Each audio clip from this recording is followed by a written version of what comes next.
Ato din yung kasalamatan si ma'am. Ha? Kasalamatan yun yun eh. Anak si ma'am.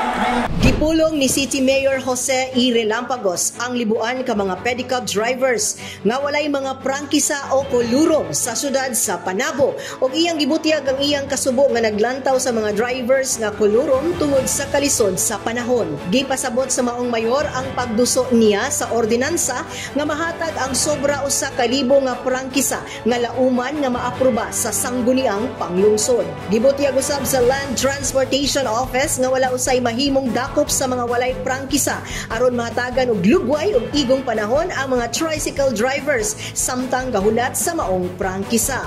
Sugyot usab sa mayor nga aduna pay daghang areas nga angay nga ikonsidera og mismo gikan sa LTO nga hatagan usa og dugang pagsabot ang mga hangyo ug mulo sa mga kolorong drivers.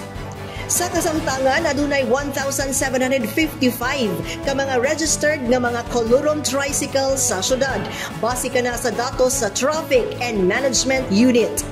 Sa katapusan, sa panagpulong hugyaw ug adunay sagol nga pagpamakpak ang gihatag sa mga drivers ngadto kay Mayor Joe.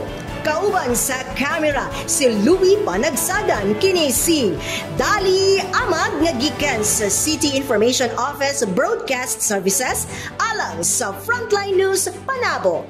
Importante, informed.